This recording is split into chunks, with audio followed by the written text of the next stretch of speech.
Welcome back to the channel, everybody. I'm Glenn McGowan. This is LCOBMW. Today I'm going to be making rear coilover mounts for my C4. Last week's video, I got all the rear suspension components back in the car after removing all the air ride stuff. So the front end is done on this car, and now the last step is to do these rear coilover mounts. So I'm going to be working on that today. Last week's video, I showed you kind of the ride height that I was going to go with for the rear. So now that I have that set, I'm going to use one of my coilovers that I have. I have this set at 11 inches, which is like the recommended ride height or install height. So I'm going to use, this is a mock-up in the car. I also had made a bunch of brackets for the rear coilover mounts. Now, I had designed a set of these a while back, and I used my original design to make these brackets. So I made a couple changes with them. So I made them a little bit bigger and stuff like that. I'm gonna have to kind of modify these a little bit to make it work with this setup. My plan in the future is to actually be able to sell these on our site once we start making these. But at the moment, I don't have them ready. But hopefully after this, I'll be able to manufacture them at a decent price, cheaper than what else is out there. So that's my plan, but don't hold that to me yet because, you know, this is kind of like the start of it right now, getting this kind of prototyped on the car. I know they work. I had them, you know, on a car before and stuff like that, and I made a similar version with my air ride stuff. It's pretty much going to be like a bolt-in mount. These are all 1/4 inch thick plate steel and a big old 5/8 grade 8 bolt bolted to the knuckle. So that's kind of the plan. So I'm going to show you right now what my rear ride height's gonna look like, and then we can start taking some measurements, get this stuff kind of mocked up in the car, tack weld this all in place, and then once I get one side done, obviously I can, you know, mimic that and do it on the other side. But let's get started right now, take a look at this stuff, and start cutting some metal. This week's video is brought to you by LCOBMW.com. Shop our site for Corvette performance parts, merchandise, and much more. See the link in the description or visit LCOBMW.com. So whether you're making your own coilover mounts or any kind of suspension modification or air ride or whatever, you want to set your suspension and your wheel and tire up at a ride height, right? So I have this set a little bit higher than what I had originally on the car. It was tucking pretty freaking deep into the wheel well, and I had a DS302, the smallest one, in the back. So it was tucked up there and it couldn't go any higher, and which I talk about all the time is the half shaft vibration. So this time I didn't want to do that at all. I wanted to be able to have like a decent ride height, minimum wheel well gap, and the ability to raise it up if I have to, just to make sure there is no vibration in the rear. So that's kind of what I'm going with. So the way I have this set right now, as you can see, it's just like a little gap here. It'll probably come down like a little bit, but that's pretty much what that's going to look like. And I have a little bit of space. I want to kick the tire out. I do have a wheel adapter spacer in there now, just with the size of the wheels and stuff like that, but it gives me some options. Since I'm not going that low and I'm not going to be tucking it up in here, I'll be able to space it out a little bit. But that is the plan at the moment, but that is my ride height in the rear. So I have everything mocked up inside here. I just want to show you a couple things. So I have the coilover and it's pushed to the front of the car. Now you see that gap in the back there with the bolt. So you want to move this thing as forward as possible, mainly because of, you can see where the spring could hit the half shaft there. And it's pretty close. I mean, there's a gap there now because it's pushed forward, but if you would center that or move it towards the back, it can hit. And I've ran into that issue before with my other coilovers, it being compressed, that it was really, really tight. You almost have to rotate the coil just to make sure it's not actually rubbing on the half shaft itself. But with my coilover mount here, it actually brings it forward more here, like this, and kind of pushes the whole coilover as forward as possible to give you the most amount of clearance on your half shaft there. So that's kind of my setup there. And instead of welding, I'm just going to keep the tape there. That should do the job. Now, but all kidding aside, that's kind of like my mock up there. I have to cut my piece in the back still, but I'm going to get this kind of like tacked in place here and then pull it off and then work on the other piece on the back. So I just pulled the metal off the car. I'm just going to show you what this is going to look like here. So this is the forwardmost plate here, the bottom, and these are the pieces that bolt onto the knuckle itself here. And then this is the back piece here, like that. So I cut that down real quick. It's kind of off of my original design. So it looks like everything's going to work well on the car. So I'm going to get all this cleaned off where I'm going to weld, like grind all this mill scale off, and then get this tacked up in the car. And once everything checks out, I can weld it up.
So now I got it all mocked up in place here.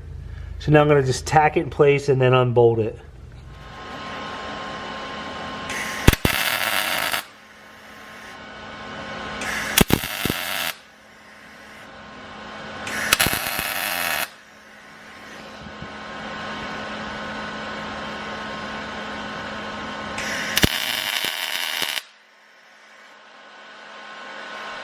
All right, so it's tacked in place. Now I'm just going to unbolt it.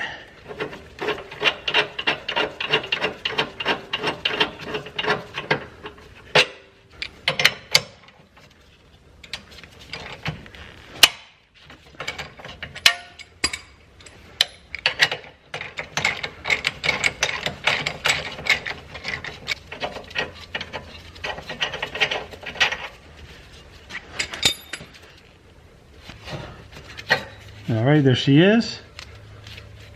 So that gap in here is actually to hold the nut in place when it's down there, because there's no other way to get a nut behind there, but it actually locks it in place.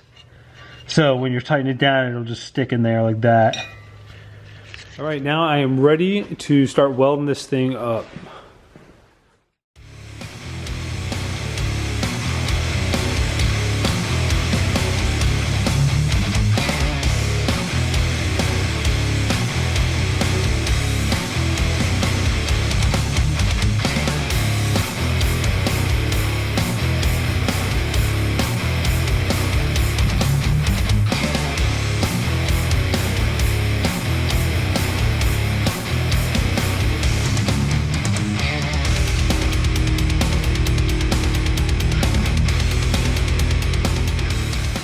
All right, so I got that welded. I'm just gonna let it cool down. Now I can start cutting up the other side.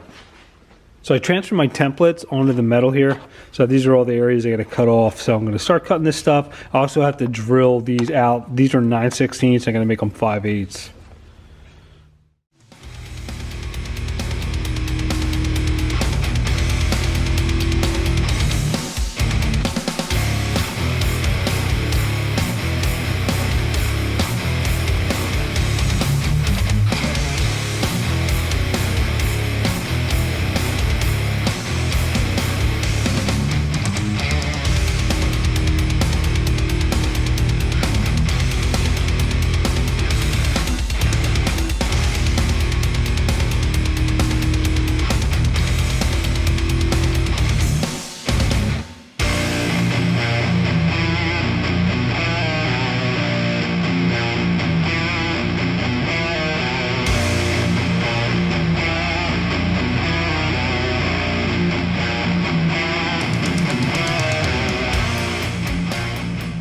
Got all my pieces ready. I got everything mocked up in the car here, so I'm just going to tack it in place real quick.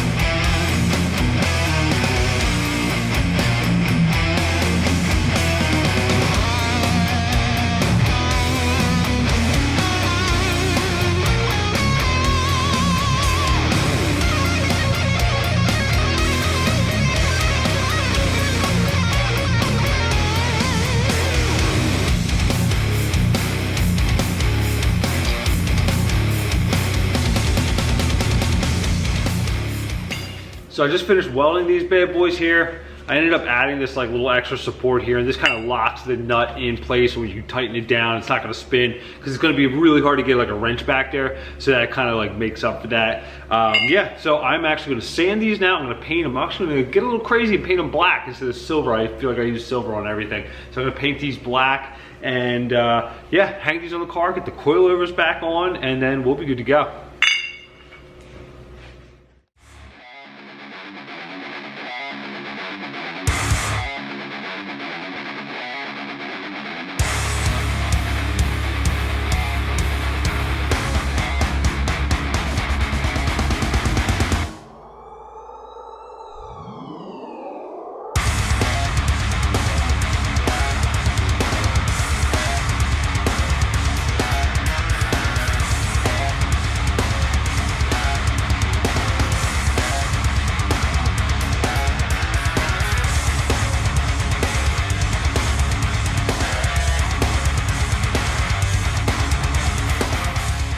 While I'm waiting for the paint to dry, I just want to go over my rear coilover setup with you. So I'm running a QA1 DS304 in the rear. This has like anywhere from 10 3/4 to 11 1/4 like install ride height. So this is going to be a little bit bigger than the 302. So I'll have enough, you know, up and down movement in the rear just so it won't be too super low and have any issues. I'm running a 350-pound spring on this. So I have this installed with anti-seize, and then like this is the setup. It's a small collar, the bigger collar, that little flat washer ring at the bottom, spring, and then the top cap. These are ones that you can extend it. You can, you know, run the collars down, put the spring in, slip this top lock collar in, push it back down, and then set it up. So I kind of have it installed like this right now with this much gap, that much thread showing. So I'm gonna put these on both sides and then sit the car down and then try to figure out where it's gotta be and where it sits. So that is the plan. So once these things dry, I can hang everything on the car.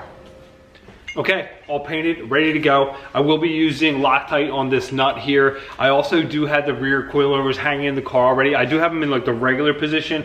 Like the front ones are flipped upside down. These ones are just kind of standard. And I have the adjustment knobs towards the inside of the car so you can kind of reach under and adjust your dampening settings if you want to. So let's go wrap this thing up.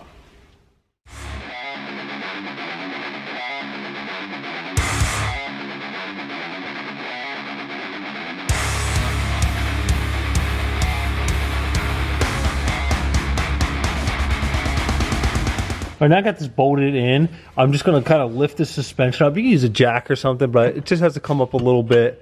I'm gonna put my shock bolt in. And this one I'm using a nylocker with, so I don't need Loctite with it. So tighten that down.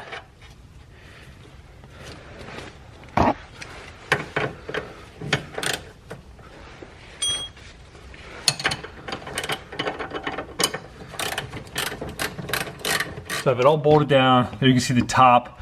That's where I have the washers moving it forward. And then down there, mounts bolted in, shocks bolted in. Now the collars are still loose here just because I still have to work on my ride height and stuff like that. But I'm just gonna do the other side real quick and then I'm gonna put the wheels on it.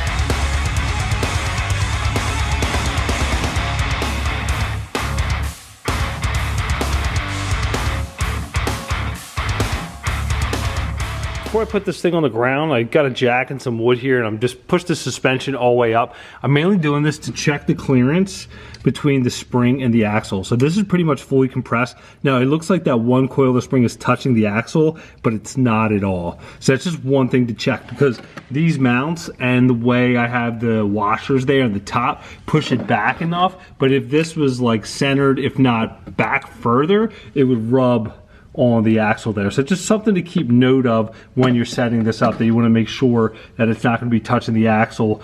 You know, if you hit a bump or, you know, you're going really fast, hit a rut in the road, that it's not going to be grinding up against the half shaft there. Alrighty, so I just got the wheels on, just got it back down on some blocks here just to get an idea where I'm at. And I definitely have it down too low. It's like tucked up in there pretty good, which I'm not trying to do right now. So I will get underneath this thing and, you know, adjust it and mess around with it. I'm probably going to just lift it up a little bit and then get it level on the ground. But let's just take a look real quick so you can get a better idea of what I'm talking about.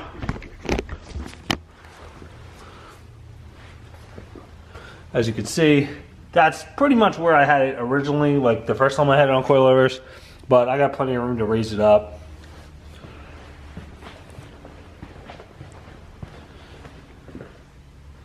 Same thing on this side.